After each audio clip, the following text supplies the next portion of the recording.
Bien, hermanos y hermanas, tengan ustedes muy buenas noches. Vamos a dar comienzo a la clase correspondiente a hoy. Hoy es 21 de febrero del 2022 y es nuestra clase número 5. Por lo mismo, comenzamos esta clase naturalmente anunciando lo que vamos a desarrollar en el transcurso del mismo. Esta clase número 5 específicamente vamos a hablar de dos temas muy importantes de la bibliología. Por una parte, vamos a hablar del canon bíblico, o sea, los libros que han sido debidamente autorizados, que son inspirados por Dios, y la otra que tiene que ver con la formación del canon hebreo, es decir, cómo se ha formado el canon en el Antiguo Testamento. Entonces, estos dos temas que tienen que ver específicamente con el canon. La próxima semana vamos a hablar del canon del Nuevo Testamento y de los libros apócrifos, que por cierto es un tema muy importante y muy interesante. Bien, para comenzar entonces, empezamos hablando de los tres niveles de la revelación. Ya hemos ido desarrollando este tema. Hemos dicho que el hombre no puede conocer a Dios, por lo tanto es Dios quien se da a conocer al hombre a través de la revelación. Y hemos hablado de dos tipos de revelación. Una revelación general, que es para todos, y una revelación especial, que es para los creyentes. También puede ser para los incrédulos, para que se conviertan al evangelio, ¿no? Para que sean también posteriormente creyentes después de su conversión a través de la fe. Entonces, para eso es la revelación especial.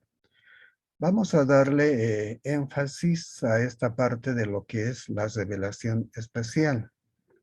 ¿Qué nos dice la palabra de Dios? Que la palabra de Dios, más bien que toda la escritura es inspirada por Dios y útil para enseñar, para redarguir, para corregir y para instruir en justicia. Entonces nos da la certeza de que toda la Biblia está inspirada por Dios. Ahora trataremos de identificar estos tres niveles mediante los cuales Dios se ha revelado. ¿Qué ha ocurrido con esta revelación? ¿Qué es lo que nos ha revelado? En realidad, lo que Dios hizo con la revelación es darse a conocer a sí mismo. No podíamos haberle conocido a Dios si no es a través de lo que Él dijo.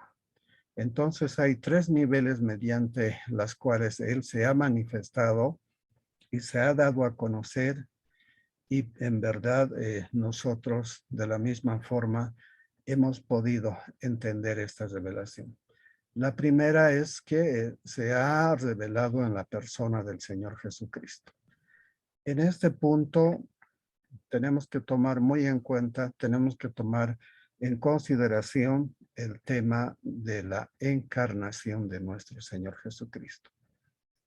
Es que Él siendo Dios se encarna en nuestra humanidad precisamente para cumplir un propósito de Dios. Había un plan de Dios que estaba encaminado, que estaba enfocado, que estaba dirigido hacia la redención. Entonces, es importante considerar la obra de nuestro Señor Jesucristo. ¿Dónde lo vamos a encontrar esto? En los cuatro evangelios. El segundo aspecto que tenemos que ver con la revelación especial también es la obra del Espíritu Santo. Una vez que el Señor Jesucristo había cumplido la obra redentora, porque Él hizo la obra, luego viene la promesa, el derramamiento del Espíritu Santo sobre toda carne, es decir, sobre todo creyente. A partir de ese momento, el Espíritu empieza a obrar de una manera diferente. Hace morada, o sea, vive, mora en cada creyente. Y finalmente, un tercer recurso que también es una forma, es un nivel de esa revelación especial, es la escritura, las escrituras. Entonces, por medio de Jesucristo, lo que hizo fue comunicarnos acerca de la redención por medio de la fe. Esta obra ha tenido un propósito, un objetivo final, que es la redención, y que esta redención puede beneficiar al hombre pecador. El hombre, cuando se convierte a través de la fe, puede recibir esta bendición que tiene que ver con la vida eterna. Cuando el Espíritu Santo viene a morar sobre el creyente, no solamente mora de forma pasiva o inactiva, constituye varias obras también que lo vamos a ver en la materia de neumatología, pero lo más fundamental es que comienza a repartir dones. Es que cada creyente comienza a recibir un don especial para edificar la iglesia. Entonces, no habría forma de negar esta verdad. Cada creyente tiene un don específicamente, existe ese don, está vigente, y por lo mismo, de lo que se trata es de que cada creyente vaya identificando qué don tiene para servir a la iglesia. De la misma forma, las escrituras están puestas para que el hombre pueda entender las escrituras. En realidad, lo que está escrito en la Biblia tiene que ver con temas espirituales. Todo el contenido de la Biblia tiene que ver con temas espirituales. Y muchas veces con una mente carnal, con una mente humanista, difícilmente podríamos entender esta verdad. Por eso es que tenemos que apelar necesariamente a la misma obra del Espíritu Santo que ilumina nuestra mente, o sea, nos da la capacidad de poder entender, de poder interpretar la Escritura. Entonces hay tres niveles: Jesucristo, el Espíritu Santo y la Biblia, las Escrituras. A través de ello hay un lenguaje, hay una expresión de lo que Dios ha querido revelar. En suma, ¿qué es lo que ha querido revelar? Esta obra maravillosa con impacto cósmico prácticamente ha impactado todo, que beneficia al hombre en tres niveles. Primero, justificación. Gracias a la redención es que el hombre es justificado. ¿Qué quiere decir justificado? Que evaluado el hombre no es encontrado sin pecado. O sea, la redención es la que nos quita el pecado, porque ya estamos hechos sin pecado, porque estamos en Cristo. Es que la resulta de esto es que hemos sido justificados, o sea, sin pecado. No hay ningún quebrantamiento de la ley pendiente, no hay ofensa ya, hemos sido justificados, encontrados ya en Cristo sin pecado. De la misma forma, el hombre en Cristo también es santificado, no solamente es justificado, sino también es santo ante su presencia. Y finalmente, el proceso final que no se ha consumado todavía, que es la glorificación. Es decir, que va a cambiar nuestro cuerpo, que actualmente es un cuerpo decadente, es un cuerpo de pecado, pero va a llegar un momento en que va a ser transformado. De esa manera es que toda nuestra humanidad va a ser transformada. Vamos a encontrarnos en tres niveles: justificados, santificados y glorificados. Ese es el propósito de la obra redentora, ese es el propósito del Evangelio, y esa es la visión con la cual estamos trabajando para poder predicar y transmitir lo que es la obra de nuestro Señor Jesucristo. Ahora bien, la revelación, o sea, el pensamiento de Dios, tenía que ser transmitida al hombre. ¿Y de qué manera es transmitida? Si no es a través de la inspiración. Es decir, el pensamiento de Dios pasa a la mente del hombre a través de la inspiración. Bueno, ¿qué se entiende por inspiración? Como el hecho de que Dios respira, eh, pero no es la respiración humana como la que nosotros experimentamos, sino es una respiración y es una exhalación de carácter espiritual. Es decir, es una transmisión espiritual del conocimiento de Dios hacia el hombre.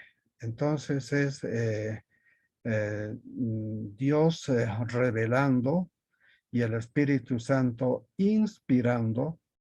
¿Qué hace en la inspiración?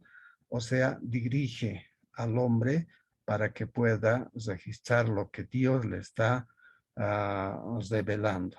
Entonces, de esa manera es que la palabra de Dios ha resultado ser perfecta. Ahora bien, esta revelación inspirada también ha sido registrada y conservada. Esta tarea y esta responsabilidad en un principio le ha sido encomendada a la nación y al pueblo de Israel. Ellos han recibido esa responsabilidad. Por ello es que los sacerdotes, los profetas, sobre todo los sacerdotes, han tenido que resguardar esta verdad, ¿no? Estas palabras. Y por ello es que la revelación, la palabra de Dios ha sido registrada, no solamente ha sido registrada, también ha sido conservada. Y esta responsabilidad lo ha cumplido con fidelidad la nación de Israel. Ahora este registro de las palabras inspiradas en un libro, en nuestro caso hay 39 libros en el Antiguo Testamento y hay 27 en el Nuevo Testamento, que en total hacen 66 libros, han sido guardadas por mucho tiempo y nunca han sido tergiversadas. Entonces, a este elemento de conservación, de preservación de los libros divinamente inspirados y de los libros autorizados por Dios, porque no todos los libros son inspirados. Hay algunos libros que son de carácter religioso, pero no han sido inspirados, por lo tanto no se puede considerar como texto canónico. Entonces, este registro de textos, de libros inspirados, es a lo que llamamos el canon. Entonces, en esta clase específicamente vamos a hablar del canon bíblico, o sea, de los libros divinamente inspirados. Muy bien, el canon bíblico. ¿Qué significa la palabra canon? Eso es lo primero que tenemos que dilucidar en esta noche. Hay dos versículos claves que definen esta palabra. Lo vamos a encontrar en Gálatas capítulo 6, versículo 16. En primer lugar, ¿qué dice este texto que habla específicamente del canon? Y dice así: y todos los que anden conforme a esta regla, ojo con la palabra regla, paz y misericordia sea a ellos y al Israel de Dios. La palabra canon, en este contexto castellano, tenemos que entenderla como regla de fe. Hay algo que dirige al pueblo cristiano, hay algo que dirige a la iglesia y precisamente tiene que haber una regla de fe, tiene que haber un manual, tiene que haber una palabra de vida, una regla de fe y de conducta. Y esto precisamente se manifiesta en la palabra de Dios. Y en este texto se expresa en la palabra regla. Entonces, si estamos tratando de entender lo que es regla y la palabra griega canon, hay una cierta similitud. El segundo texto está en Filipenses 3:16, que dice, pero en aquello a que hemos llegado, sigamos una misma regla, sintamos una misma cosa. La idea central de este versículo apunta a lo mismo, a que debamos sujetarnos a esa regla, seguir esa regla al cual hemos sido llamados. Entonces, el canon bíblico tiene un objetivo de seleccionar los libros inspirados. ¿Para qué? Para que el hombre pueda seguir su línea de vida, pueda tener un manual de fe y de conducta. Entonces, nuestra fe no va a ser vacía porque estará descrita de acuerdo a la voluntad de Dios. La palabra canon deriva del vocablo griego canon, que originalmente significaba, ahora mucho ojo con estos significados. Inicialmente, esta palabra significaba regla o vara para medir, lo que conocemos hoy por decir una regla de 30 centímetros. Es un instrumento para medir. Inicialmente esta palabra canon se utilizaba en este ámbito. O sea, para describir una vara de medir que ya utilizaban en ese tiempo. Hoy tenemos una vara de medir como el metro. Entonces, describía esa imagen, esa figura. Inicialmente, entonces, era una vara de medir. Luego, adquiere otro significado. Hay un giro de carácter traslaticio de la palabra. Las palabras van evolucionando con el tiempo, ¿no? No son las mismas. Hay palabras que se acuñan en determinado momento, en determinada coyuntura. Entonces se da un uso exclusivo a eso. Entonces hay que ver eso. Nosotros, por ejemplo, entendemos la palabra de Dios como la Biblia. Otros lo entienden como la escritura, ¿no? Entonces hay que ver en qué contexto, cómo se aplica esta palabra en determinado momento o en determinada cultura también. Entonces, la palabra canon originalmente describía una regla de medir, posteriormente cambia de significado y se aplica como norma o precepto que indica el uso que de ella se hace. Este concepto de cómo se aplica, y ya lo hemos visto aquí en Gálatas 6:16 y en Filipenses 3:16. Están descritas ya de que la palabra canon se utiliza como regla de fe o como regla de vida. Pasa un tiempo, ya se le da otra aplicación. Se le da una acepción de carácter teológico, aplicando primero a la enseñanza cristiana.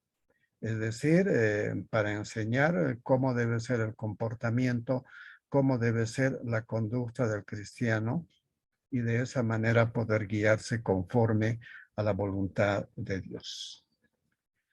Después a los libros se da otra aplicación y esta aplicación tiene que ver con que se utiliza esta palabra canon para describir los libros inspirados.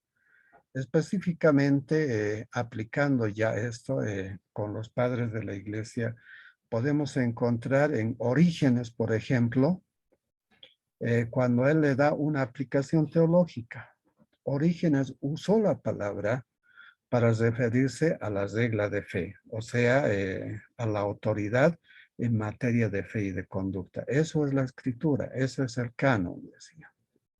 En cambio, Atanasio lo utilizó por primera vez para referirse al catálogo o la lista de libros reconocidos como escrituras. Entonces, en última instancia, el último giro traslaticio de la palabra canon específicamente lo da Atanasio, porque él le da una aplicación especial cuando refiere el concepto al catálogo o lista de libros que son autoritativas, que deben ser reconocidas como escritura. Entonces, de la palabra canon se utilizó desde ese momento como los libros de la Biblia. Biblia es biblioteca, los libros de la Biblia divinamente inspirados, debidamente autorizados por Dios. Entonces ahí encontramos el uso de esta palabra. No solamente ha tenido una aplicación, sino ha tenido varias aplicaciones. Primero se utilizó como regla de medir, luego se le dio una aplicación teológica para expresar la regla de fe del creyente, y tercero, para describir el catálogo de libros reconocidos como canónicos. Entonces, desde ese concepto hay que entender la palabra de Dios. Ahora bien, estos libros canónicos que resumen también la revelación, esta revelación que está en la palabra de Dios, que está expresada mediante la inspiración, registrada por los autores humanos, esta revelación hay que considerarla como suficiente. Es decir, la Biblia que tenemos en nuestras manos es suficiente. No necesita de otro libro que pueda explicar algo que le falta. En realidad, nuestra Biblia contiene toda la revelación. No necesita de otra que pueda aclarar esta idea. Lo segundo, la revelación es completa. Es decir, no le falta otro libro, ¿ya? Alguna vez se escucha comentarios o van a leer algunos comentarios. Por ejemplo, la tercera epístola a los Corintios o la epístola de los laodicenses, ¿ya? Y estos libros en su momento han sido inspirados por Dios. Entonces, si han sido inspirados, ¿por qué no están? ¿Acaso no le falta a la Biblia esos dos libros? Pero aquí tenemos que ver que cuando Dios estaba utilizando al Espíritu Santo, cuando el Espíritu Santo estaba obrando en la inspiración, Él lo ha hecho con dos conceptos, ¿no? Con dos propósitos. Una, que lo que estaba escribiéndose, estos 66 libros, eran suficientes, y por otra parte eran completas. O sea, no ha sido necesario adicionar estos otros libros que posiblemente hayan sido inspirados, pero no forman parte del canon bíblico. Entonces, eso es lo que tenemos que ver y tenemos que entender. Estos 66 libros son la garantía plena de la inspiración, son la garantía plena de toda la revelación de Dios. Ahora hablaremos de la necesidad de un canon. ¿Habrá necesidad de un canon? ¿Es necesario considerarlo? Vamos a ver algunos conceptos que tienen que ver con esto. El canon bíblico, o sea, la lista de libros autorizados, a eso es a lo que nos estamos refiriendo cuando hablamos de canon, tiene que ver con el mandamiento divino de conservar los escritos sagrados. Ha habido un propósito en Dios de que este texto, esta escritura, estos 66 libros, en un principio el Antiguo Testamento, después el Nuevo Testamento, tenía que ser conservado y tenían que ser considerados como textos sagrados, ¿no? Porque tienen que ver con aspectos espirituales, tienen que ver con nuestra relación como hombres y con Dios. Entonces, ambos actuamos en el ámbito espiritual. Es cierto que el hombre también desarrolla su actividad en el ámbito natural, pero lo más importante, cuando se tiene que ver con lo eterno, por eso es importante trabajar en el rubro espiritual, porque es un negocio que tiene que ver con lo eterno, por eso es importante. Esta obra tenía que ser conservada y tenía que ser considerada como texto sagrado. Eso es lo que ha pasado con el tiempo. Se ha conservado, no se ha perdido nada.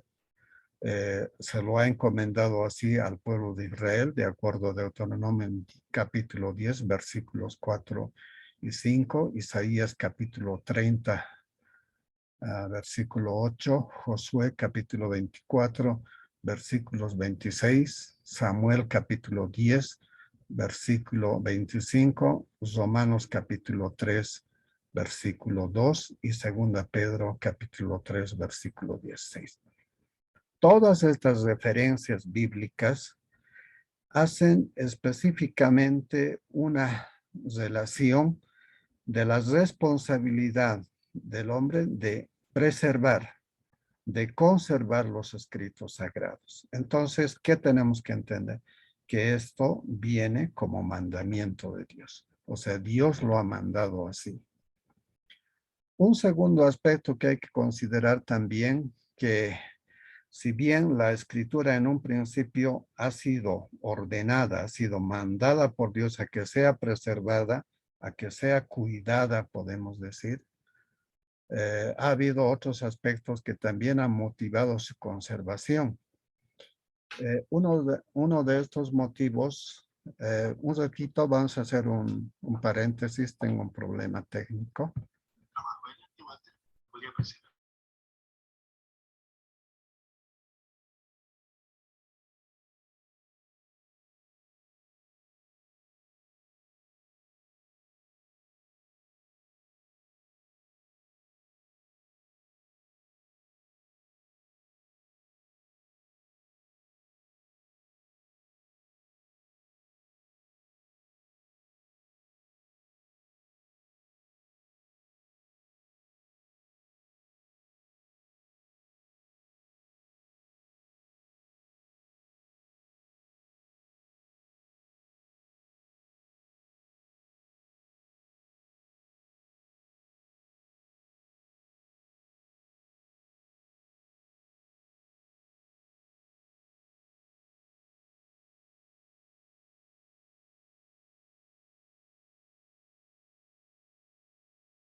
Muchas gracias, hermanos, por la paciencia. Un pequeño detalle técnico, entonces continuamos con el desarrollo de la clase.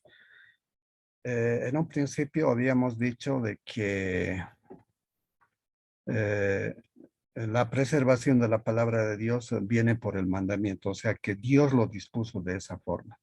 Pero otro de los aspectos que también ha determinado que la escritura sea conservada es que hubo un tiempo en que se había ordenado la destrucción casi de toda la literatura judía y sobre todo las obras cristianas, entre ellos naturalmente la escritura. Hubieron dentro de la historia de Israel muchas guerras, muchas persecuciones, muchos cristianos cayeron en estas circunstancias, pero a la vez también los gobernantes extranjeros fuera de la nación judía habían ordenado la destrucción de gran parte de la literatura cristiana. Uno de ellos, el más famoso quizás ha sido Diocleciano, durante el Imperio Romano, que prácticamente ordenó la destrucción de la misma nación de Israel y por supuesto también de la escritura. En este contexto es que muchos creyentes lo que han hecho es resguardar la escritura, por lo menos un ejemplar. Estamos hablando de ese tiempo cuando solamente había manuscritos. Entonces, muchos de ellos arriesgaron o entregaron sus vidas para que estas escrituras sean conservadas, sean preservadas, porque ellos lo han considerado así, como libros inspirados específicamente por Dios. O sea que la Biblia que tenemos no simplemente es un libro, porque en la actualidad alguien escribe un libro y simplemente lo registra y ya está. Pero la Biblia ha tenido otra situación. Ha cosido bastante sangre. Se han ofrendado bastantes vidas para que esta palabra permanezca. Detrás de estas palabras hay un río de sangre. Hay muchos héroes de la fe. Entonces, por ello es que merece esta palabra ser respetada, ser honrada. ¿Por qué? Porque ha sido preservada a pesar de las circunstancias. Es que Dios también se encargó de que sea preservada de esa forma. Entonces, otro de los factores es que ha habido los ataques, la destrucción de las obras literarias precisamente para hacer desaparecer la palabra de Dios, pero alternativamente Dios estaba preservando también a través de ciertos siervos su palabra.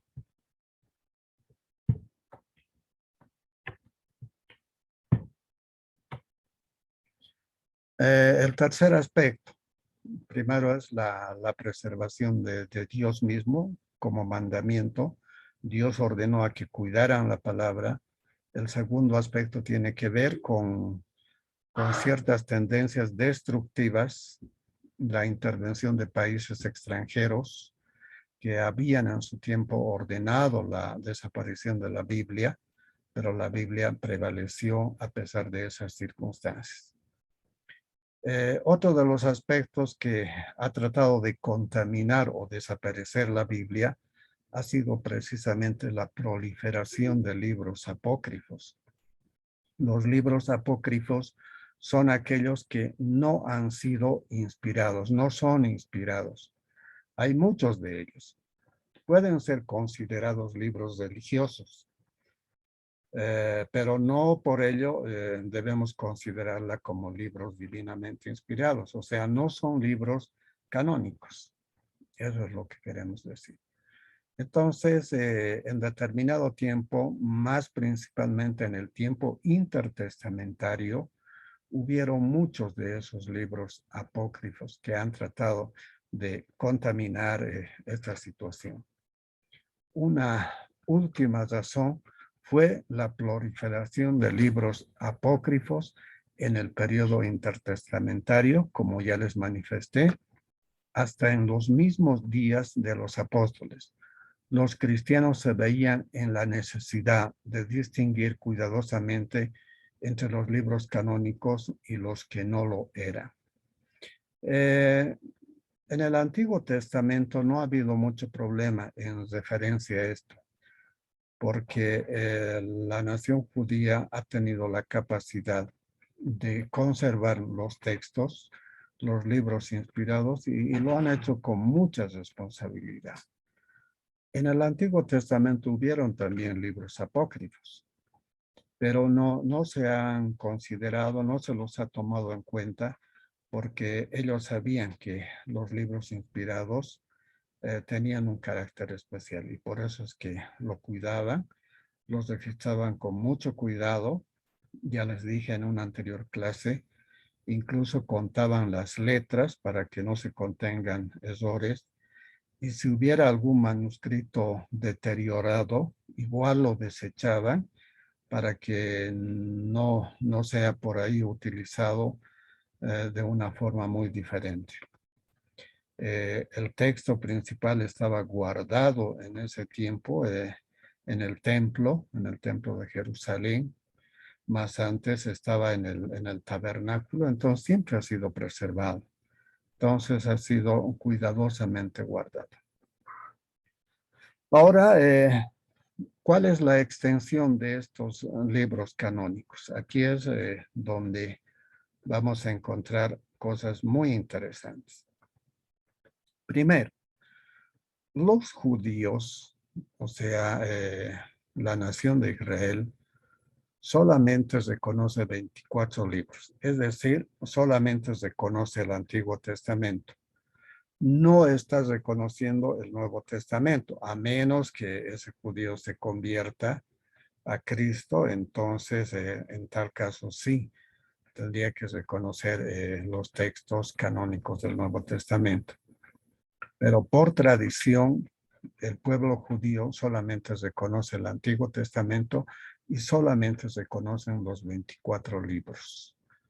Más bien 24 libros, que equivalen también a los 39 que nosotros conocemos. Vamos a ver más adelante por qué ellos solamente cuentan como 24.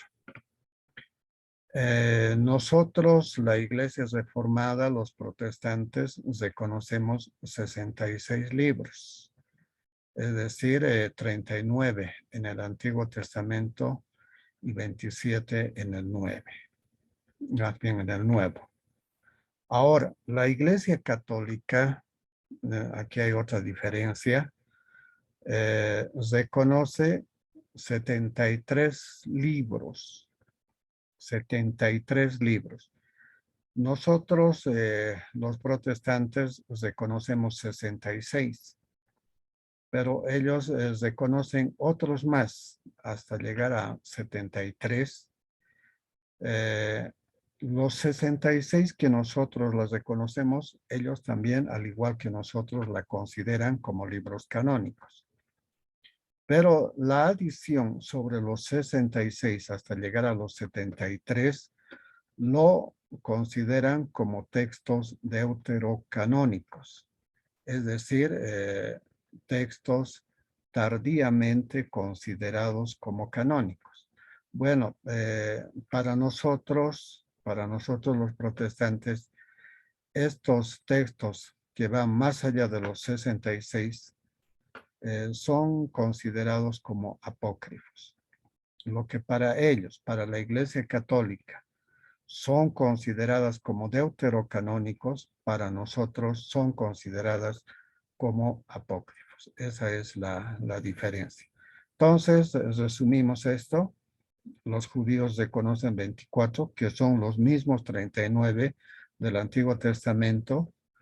Los protestantes, 66 libros, los 66 que están en nuestra Biblia Reina Valera. Y la Biblia Católica reconoce 73 libros. Esa es la diferencia. A eso es a lo que también llamamos extensión. Muy bien. Vamos a continuar entonces. ¿Cuáles son los requisitos para que un libro sea considerado como canónico? ¿Qué requisitos debe seguir? Hay por lo menos 5 requisitos que debemos considerar para que un libro sea considerado como canónico. La primera es su autoridad, es decir, que un texto, para que sea considerado como canónico, como autoritativo, es que tiene que tener esta calidad, es decir, tiene que tener autoridad. El segundo requisito es que sea profético. El tercer requisito es que guarde unidad, o sea, en la doctrina estamos hablando, ¿no? Tiene que haber unidad en cuanto hace la doctrina. Tercero, hay que ver con su poder, ¿no? De qué manera ejerce poder la palabra de Dios. Y quinto, su aceptación. Entonces hay 5: autoridad, debe ser profético, debe guardar unidad, debe ser reconocida como un libro de poder, y quinto, tiene que ser aceptada por la iglesia. Entonces hay estas 5 características que deben ser tomadas en cuenta. Muy bien, desarrollemos un poquito. ¿Por qué tiene que ser autoritativo? ¿Por qué tiene que tener autoridad? Es que una palabra, la palabra de Dios, tiene carácter autoritativo cuando es inspirado por Dios. La característica importante de estos textos canónicos es que afirman ser la palabra de Dios. Esto es notorio en los escritos de Moisés, de los profetas y del apóstol Pablo. Entonces, la Biblia en sí misma va ratificando este carácter autoritativo. Moisés va afirmando en el transcurso de la escritura que lo que contiene los libros de la ley son textos inspirados por Dios, o sea que Dios lo dijo y que es palabra de Dios. Isaías de la misma forma lo considera como palabra de Dios, al igual que en 1 Corintios. Entonces, la misma Biblia le va otorgando este carácter autoritativo, porque los mismos autores lo dicen. Los mismos autores van registrando esta palabra de Dios. Van manifestando que esta escritura sí es palabra de Dios. Lo que se registra, lo que ha recibido el profeta, lo ha considerado como palabra de Dios. En alguna ocasión van a leer Moisés siempre va a decir, esta es palabra de Dios, al igual que el apóstol Pablo, igual lo considera como palabra de Dios. Desde ese contexto, porque es un texto inspirado, es que tiene carácter autoritativo o carácter de autoridad. Ese es uno de los principales requisitos. Entonces debe tener un texto bíblico el respaldo de Dios. En este caso, a la Biblia lo está respaldando Dios, porque esta palabra no tiene errores, tampoco tiene fallas. Es inerrante, es infalible. Esa es la naturaleza y la característica de la palabra autoritativa de Dios. Por otro lado, hermanos, también vamos a ver de que esta palabra tiene carácter profético. Tiene carácter profético. Es decir, que ha sido registrado por un profeta en el Antiguo Testamento o en su caso en el Nuevo Testamento por un apóstol.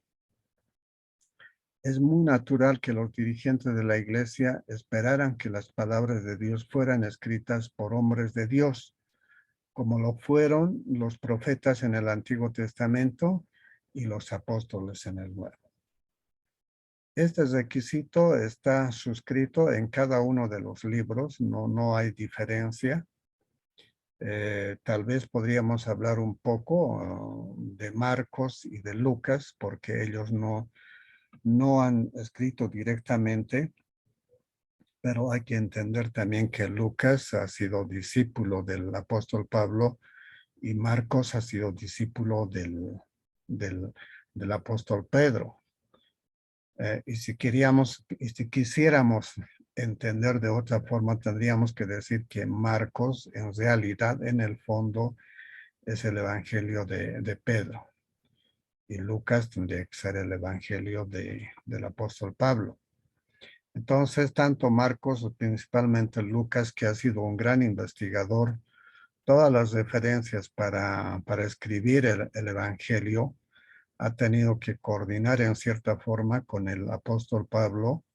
Habrá recabado información por ese lado y al margen de otras investigaciones también que él ha realizado, así como lo dice en su texto.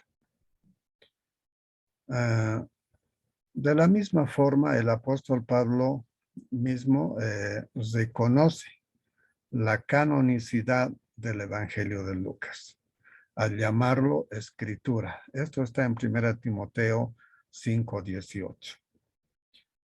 Autoriza entonces el apóstol Pablo que el Evangelio de Lucas es correcto. Lo hace a través de 1 Timoteo 5:18. Le está dando autoridad a ese escrito y por lo mismo debe ser considerado también como palabra autorizada. Entonces, el segundo requisito es que el texto debe ser profético. En el Antiguo Testamento escrito por un profeta o en el Nuevo Testamento escrito por un apóstol. Si bien Marcos y Lucas no fueron apóstoles, pero sí escribieron bajo la cobertura de los mismos apóstoles. Por eso es considerada también como texto canónico. Continuamos. El tercer requisito para que sea considerado canónico es que debe guardar unidad. Aquí es importante considerar un aspecto fundamental. Toda la Biblia contiene una sola idea. A esta idea es a lo que le llamamos doctrina. Es decir, que en esta doctrina, tanto en el Antiguo Testamento como en el Nuevo Testamento, hay un principio de unidad, porque está hablando de la misma idea. ¿Cuál es la idea? Es la obra de nuestro Señor Jesucristo. Desde el principio hasta el final. O sea, el Antiguo Testamento es una referencia general de la obra del Señor Jesucristo y el Nuevo Testamento es una explicación de esa obra. Simplemente se trata de eso. El centro de toda la Biblia siempre va a ser el Señor Jesucristo. Entonces, todos los escritos son concordantes. Si bien el Señor Jesucristo habla ciertas verdades, pero estas verdades que están registradas en los evangelios son concordantes con la ley. Entonces la ley y el Nuevo Testamento guardan una unidad, o sea, no hay diferencia, no son diferentes.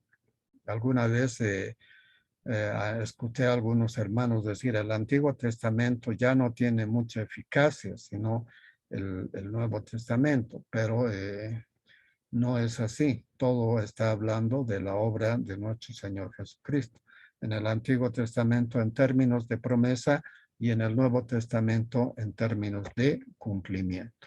Pues en ese contexto, en ese sentido, es que tiene unidad. Cuarto, para que un texto sea canónico, debe reflejar poder. Eso es importante. Un libro natural, un libro humanista, puede influir o puede persuadir. Naturalmente que todas las ideas que se manejan en la sociedad tienen que ver con ideas que se han proliferado en el mundo y naturalmente han tenido influencia.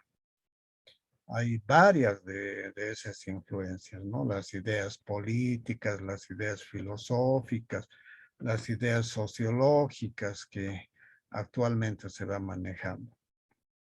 Pero no podríamos decir que tiene poder para transformar al hombre. En cierta forma pueden influir quizás o pueden persuadir a que se haga un cambio de vida, pero la Biblia sí, la escritura sí tiene un poder para transformar la vida moral del hombre.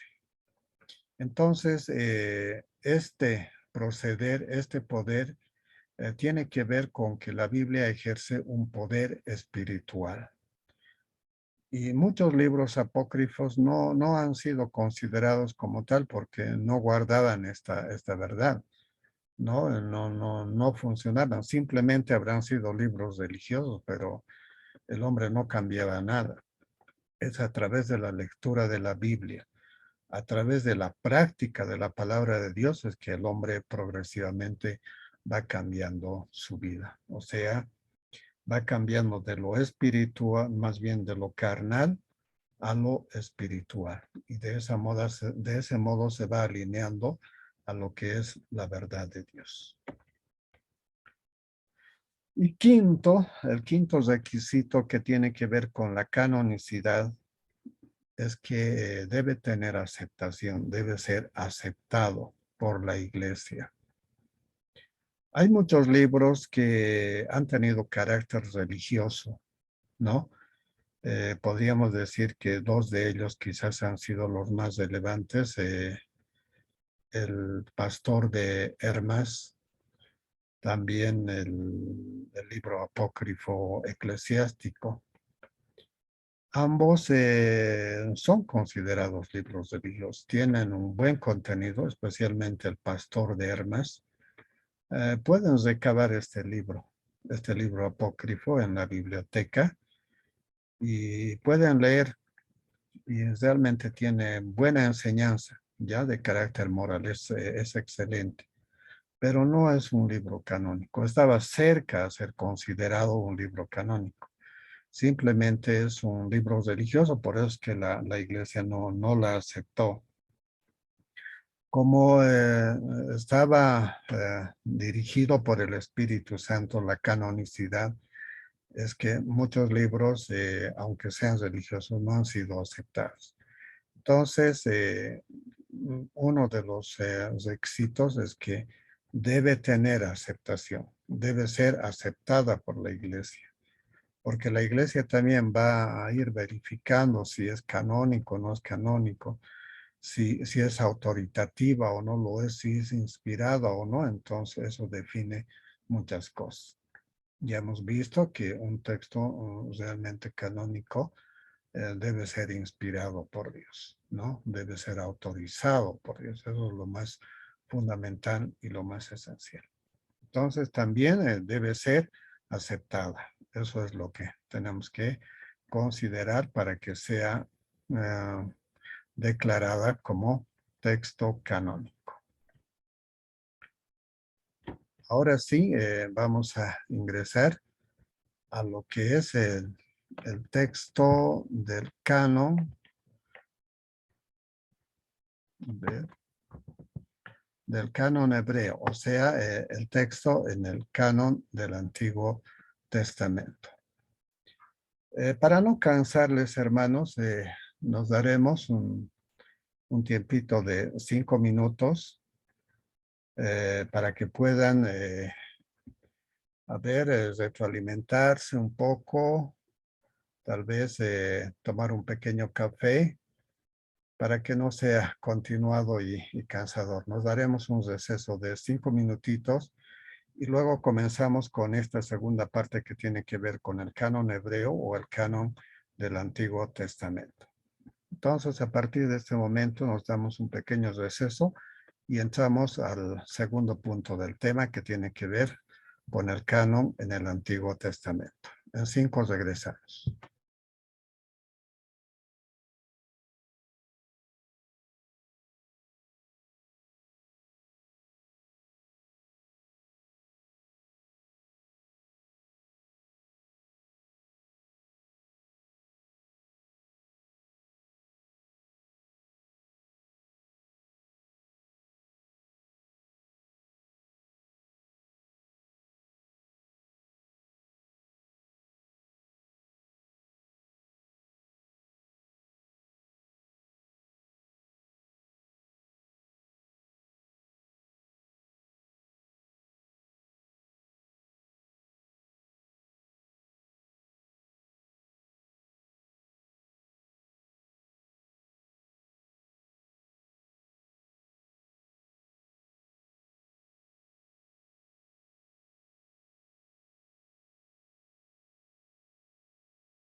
Bien, hermanos, entonces retornamos después de esta breve pausa. Vamos a continuar entonces con la segunda parte de nuestra clase que tiene que ver con el canon del Antiguo Testamento.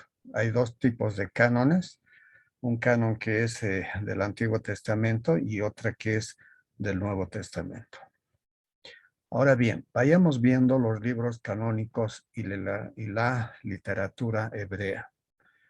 Muy bien, al tratar sobre la formación del canon, es necesario tener en cuenta que los judíos nunca han equiparado los libros canónicos con otras obras de la literatura, o sea, de la literatura judía. O sea, no solamente se hablaron de libros religiosos como la Biblia, sino que también al margen de eso había otras obras literarias, había otros escritores y, por cierto, textos muy interesantes. Entonces aquí encontramos, por ejemplo, un libro apócrifo que está registrado en Números, en el libro de Números, capítulo 21, versículo 14. Este libro apócrifo se llama Las batallas de Jehová, ¿ya? Si van a ver Números 21, 14, lo van a encontrar ahí registrado como las batallas de Jehová. Ahora, ustedes preguntarán, ¿qué hace un libro apócrifo en el texto bíblico? ¿No? ¿Por qué está ahí? Muchas veces, hermanos, estos libros también registraban los eventos, la historia del pueblo de Israel, principalmente cuando cruzó el Mar Rojo, las conquistas de los territorios, etcétera. Estos hechos eran verdaderos, ya no registraban, digamos, no registraban hechos irreales. Realmente, históricamente, habían sucedido estas cosas y se los guardaba, ¿no? Como un registro histórico. Estos fueron lo que se ha considerado como el libro Las batallas de Jehová. Ahora, Moisés seguramente al escribir el texto inspirado por el Espíritu Santo, también se acuerda, ¿no? De estas ideas y los registra, sí. Entonces ahí es donde escribe las batallas de Jehová, ¿no? Ahí está enunciando este libro. Pero en el fondo, ¿qué es lo que nos está queriendo enseñar? El fondo de esta enseñanza tiene que ver con la inspiración.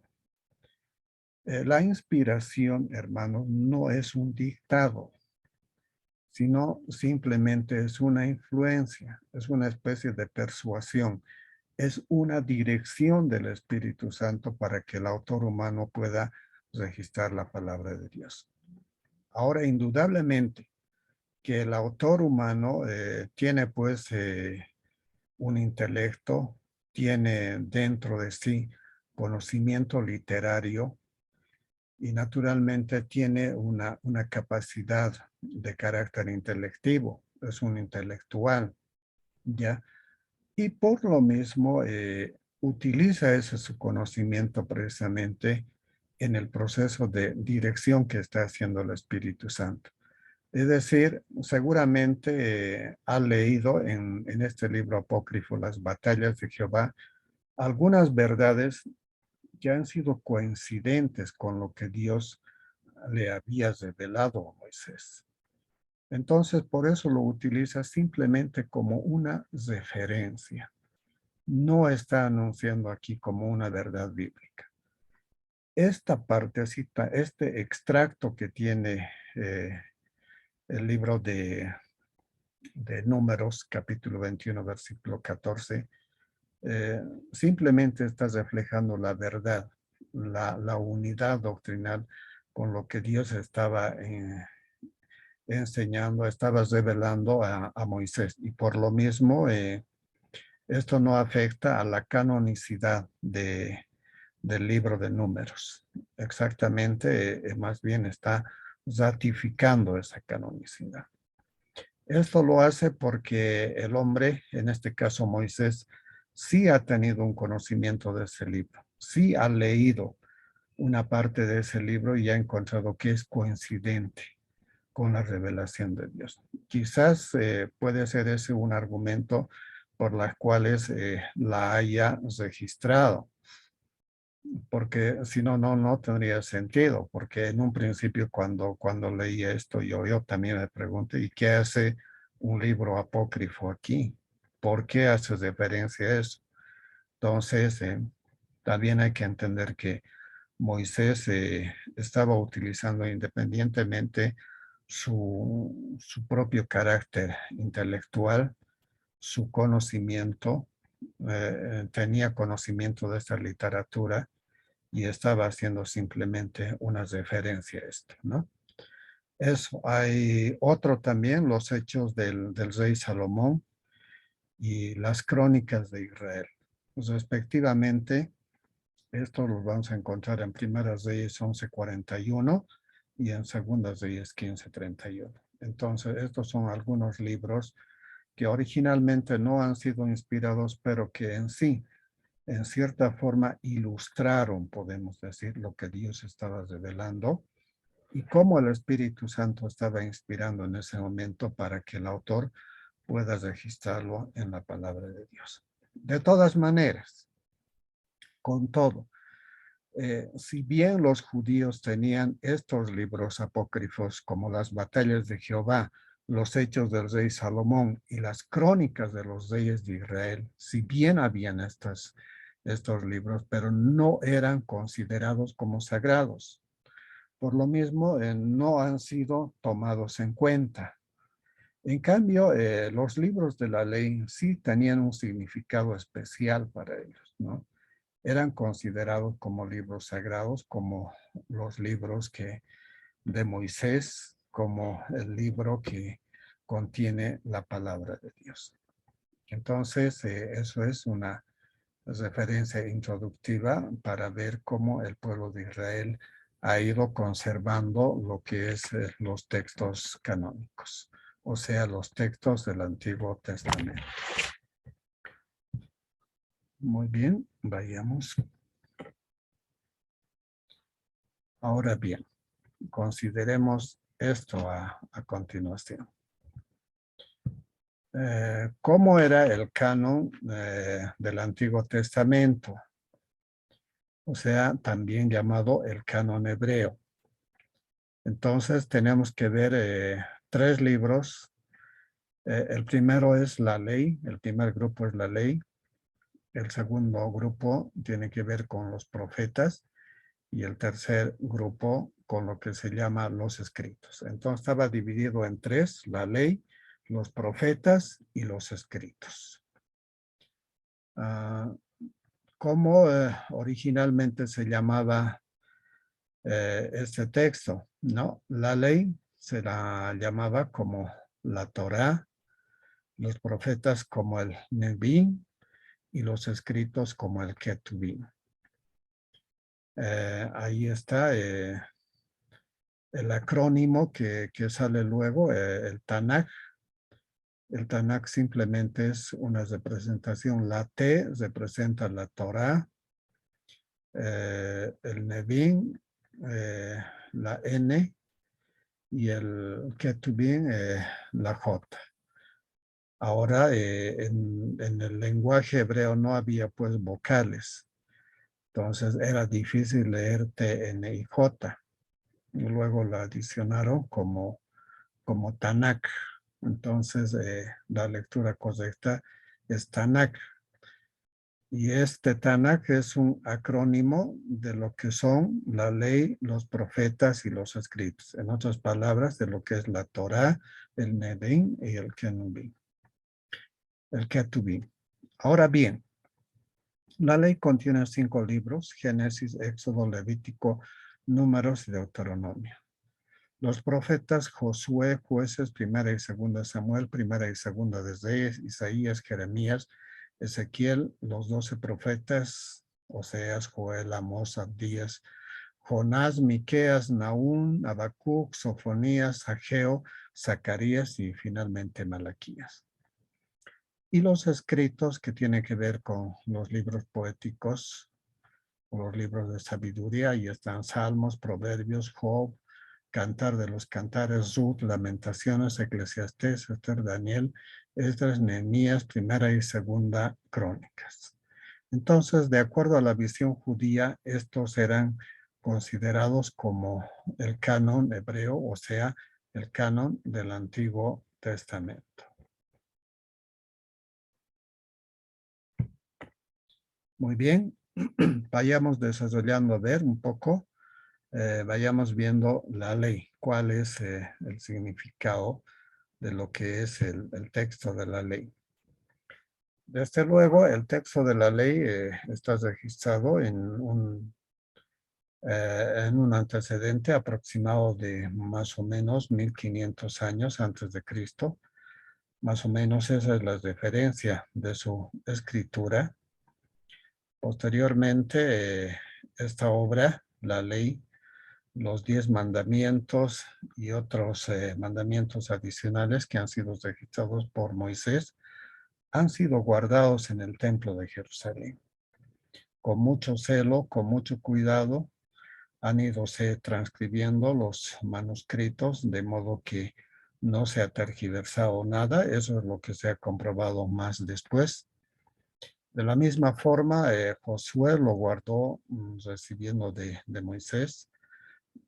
Josué es el sucesor de Moisés y además escribió algunas otras adiciones. Así también David ordenó a su hijo Salomón que obedeciera y guardara esta ley. Josafat decretó que lo enseñaran al pueblo y Josías se halló en el ejemplar que se guardaba en el templo. Bueno, él encontró ese ejemplar que se guardaba en el templo. De la misma forma, la ley no ha tenido contradicciones, ha sido muy bien reconocida porque Moisés la recibió del mismo Señor. Entonces, ese es el carácter de la ley y por lo mismo ha sido transmitida con mucho cuidado y con la garantía de que es un texto original. Los profetas. La sección de los profetas está constituida por dos grupos. Hay dos textos en esto, en los profetas. Ahí están registrados los libros históricos y los libros proféticos. La característica principal de estos libros históricos es que los últimos se refieren a hechos relatados en los que preceden. Es decir, cada libro hace una referencia al anterior o hace una referencia al anterior, evidentemente. De manera que a través de esta idea se guarda la unidad del texto. A través de la historia se ha ido trabajando en esta referencia. En efecto, Jueces hace referencia a sucesos relatados en Josué, ¿no? Hay una relación entre ambos libros. Ahí se guarda el principio de unidad. Ruth hace alusión a los días en que gobernaban los jueces. Y los dos libros de Reyes, un solo libro de la Biblia hebrea, consignan el cumplimiento de una profecía registrada en el libro de Josué. Entonces, hay una relación entre todos los libros, hay una interdependencia. En otras palabras, podemos decir que hay una idea sistemática. ¿Sistemática en qué contexto? En el contexto doctrinal. Están guardando la misma enseñanza y están guardando la misma palabra entre todos los libros de la Biblia. Esa idea no va a cambiar. Ya hemos dicho al principio, la idea fundamental siempre ha sido nuestro Señor Jesucristo. Ahora los escritos, lo que se ha dicho de la ley y de los profetas. ¿Puede decirse también acaso de los escritos lo mismo? Rotundamente, sí.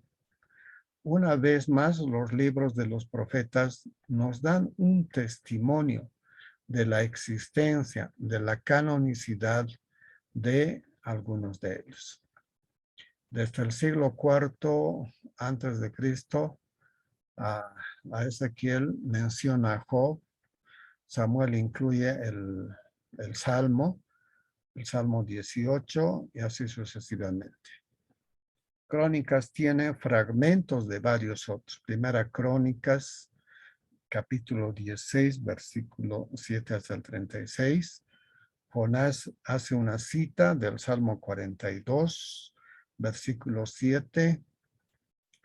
De la misma forma, en cuanto a los escritos atribuidos a Salomón en Primeras Reyes, se hace referencia a ellos confirmando que éste los escribió. Por el tiempo del rey Ezequías, se había compilado la mayor parte de los salmos y proverbios. Entonces, siempre ha habido una referencia así, de una interrelación, de una interactuación entre todos los libros. Básicamente, esa ha sido la garantía de la preservación y la garantía de la unidad de los textos. Básicamente, el pueblo de Israel ha cumplido con responsabilidad este objetivo. Lo que hoy tenemos es en el Antiguo Testamento, por lo menos, es la seguridad de que tenemos un texto seguro, por lo menos en los 39 libros, porque después ya en el tiempo intertestamentario se han adicionado libros apócrifos, principalmente en la Septuaginta. Pero con todo siempre han sido reconocidos estos 39. La determinación del canon. Según la tradición judía, quien ha preservado la escritura fue Esdras, quien con la ayuda de la gran sinagoga coleccionó y revisó por el año 400 antes de Cristo los libros canónicos que hasta entonces se había escrito.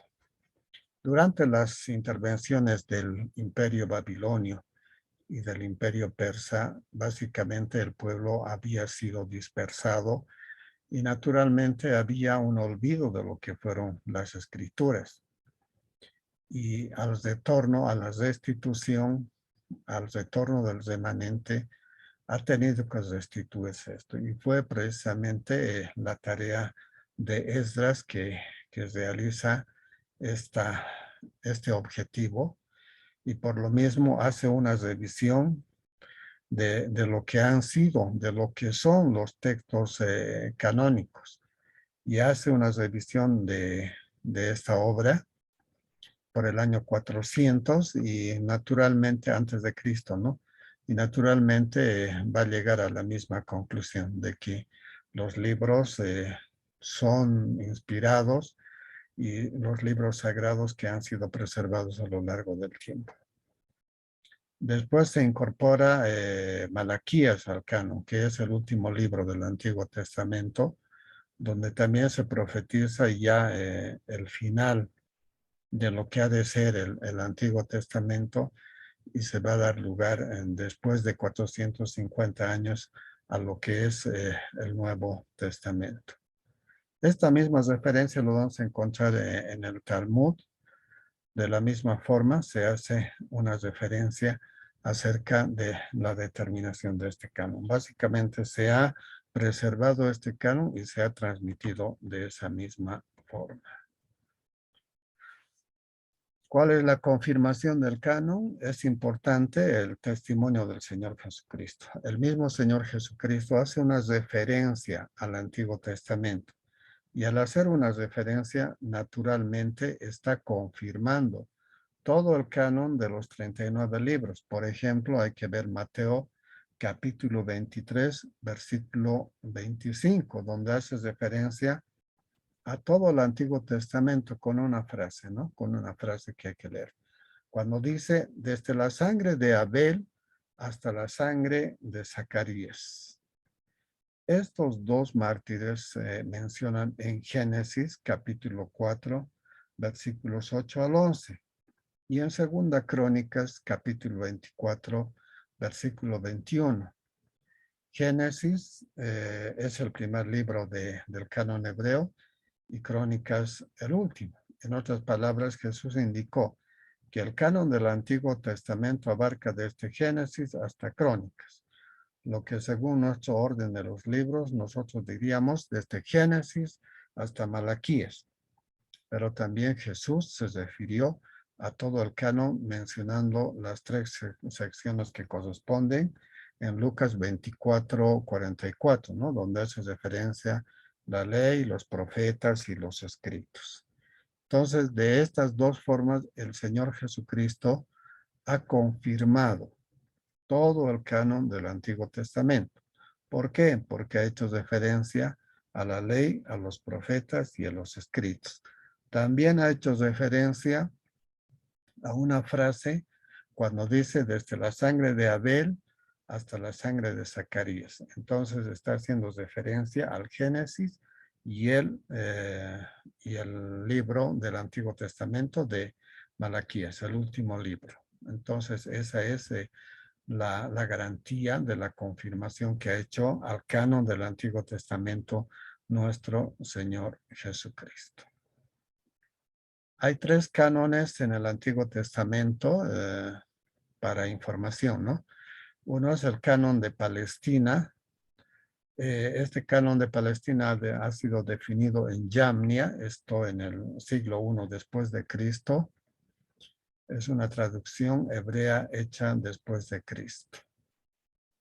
Ese es un canon. Y naturalmente también contiene los mismos libros canónicos que hoy conocemos y que hoy los reconocemos también. El canon de Alejandría, esto tiene que ver con la Septuaginta, con el texto griego ya, con el texto heleno, y aceptada por todos los cristianos y muchos judíos, pero también contienen los libros apócrifos. Es decir, al margen de los 39, también registran otros libros apócrifos, que lo vamos a ver la próxima semana. Y finalmente, el canon samaritano.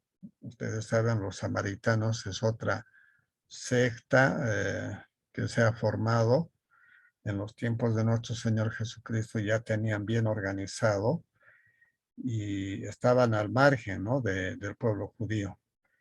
Ellos solamente aceptaban el Pentateuco, o sea, los primeros 5 libros de la ley. Y solamente a eso le consideraban como escritura sagrada. El resto de la Biblia no era considerada como libro canónico.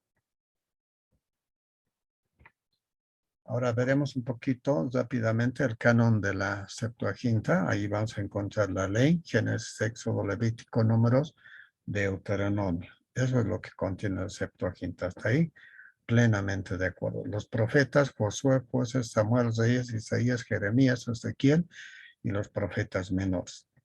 Y los escritos, los Salmos, Proverbios, Job, Cantares, Ruth, Lamentaciones, Eclesiastés, Esther, Daniel, Esdras, Nehemías y Crónicas. Entonces hasta ahí están la ley, los profetas y los escritos. De esta manera hacen 24 libros tal como los clasificaban los hebreos. O sea, hace momentos atrás hemos hablado de que el canon hebreo tiene 24 libros, pero para nosotros son 39. Ahora, ¿por qué 24 y no 39? ¿Por qué el canon hebreo solamente tenía 24? Sencillamente porque 2 libros de Samuel, 2 libros de Reyes, 2 de Crónicas y Esdras y Nehemías eran consideradas como uno, ¿no? Simplemente se ha considerado como uno. Y los 12 profetas menores que se escribían en un solo rollo, en uno. Todo esto hacen 24 libros. Básicamente, cuando nosotros conocemos como 39 libros, es que ya están desglosados, primera y segunda de ellos. En cambio, ellos lo consideraban solamente como un libro. De esa manera es que llegan a los 24. Y nosotros, en la Reina Valera, lo conocemos ya de forma desglosada, ¿no? Primera y segunda, y constituyen los 39 del Antiguo Testamento. Ahora, la Septuaginta contiene los libros apócrifos. Están registrados, aunque las últimas investigaciones no le dan autoridad, ¿no? Han sido consideradas, sí, como libros transversales, podríamos decir, y no precisamente como libros canónicos. Solamente los 39 eran considerados como libros especiales. Ahora bien, alguna otra diferencia de la canonicidad del Antiguo Testamento. Tal vez lo que ha confirmado más la canonicidad del Antiguo Testamento tiene que ver con los manuscritos del Mar Muerto. Yo creo que eso es uno de los documentos más importantes donde se hace referencia a todo esto. En realidad es un testimonio acerca de cuáles libros del Antiguo Testamento fueron reconocidos como sagrados en el tiempo intertestamentario. Entonces, si bien la Septuaginta lo ha adicionado libros apócrifos, pero los documentos encontrados en el Mar Muerto, esos manuscritos nos dan una referencia de que solamente los 39 del Antiguo Testamento eran considerados como sagrados, ¿no? Hay una constancia de ellos. 175 de los 500 rollos son bíblicos. Entonces, contienen todos los libros inspirados, todos los libros reconocidos como canónicos, aunque no se incluye a Esther. Seguramente los esenios han tenido una razón doctrinal para no poder incorporarlo. ¿Cómo sabemos que eran libros reconocidos? Hay tres referencias. Muchos rollos simplemente son comentarios bíblicos. Ahora, los comentarios bíblicos no son pues inspirados. Por eso es que si tenemos que estudiar la Biblia, indudablemente tenemos que hacerlo así, a Biblia pura, ¿no? A veces hacemos al revés. Primero leemos los comentarios y no leemos mucho la Biblia. Hay que adecuarse más a la lectura de la misma escritura. Hay que ir a la fuente misma de la palabra de Dios. Todos los comentarios son exclusivos de los libros canónicos, ¿no? O sea, no hay comentarios que hagan referencia a los libros, los llamados por los católicos deuterocanónicos o libros apócrifos. No hay referencia, no hay comentarios. Eso también nos da la certeza de que los 39 son específicamente los libros canónicos del Antiguo Testamento. Este procedimiento hace presumir que la comunidad de Esenia reconocía los textos canónicos. Entonces, todo este documental nos ha dado una gran referencia de que solamente los 39 del Antiguo Testamento eran considerados como textos canónicos y no así los apócrifos que contenía la Septuaginta, las que se han adicionado posteriormente. Tal vez, no sé, a ver, vamos a buscar un texto que le va a poner un sello a esto, lo que ha sido el Antiguo Testamento.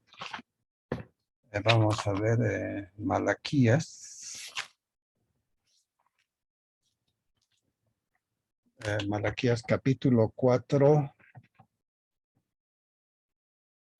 versículo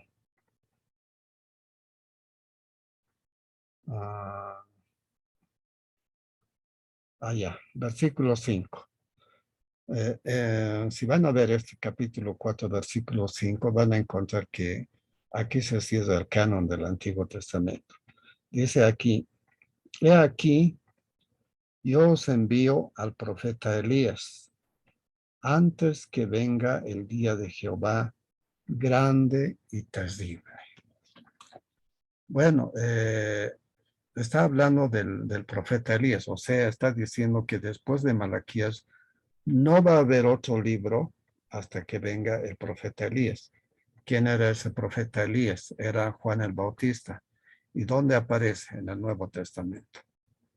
Entonces, este texto, este versículo, le pone el sello final, o sea, le cierra el canon de lo que es el Antiguo Testamento. Bien, hermanos, hasta aquí hemos llegado con la clase de hoy.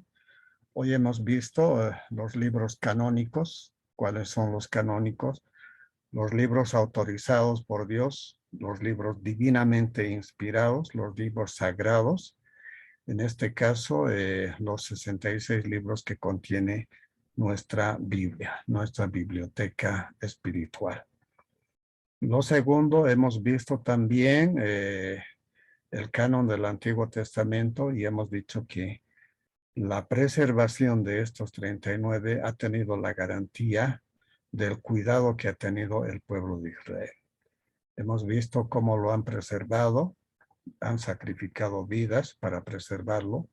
No obstante de las intervenciones del imperio babilónico como del imperio persa, que ha tenido la idea de destruirlo totalmente, pero no pudo porque en cierta forma siempre se ha guardado una copia original de estos textos canónicos.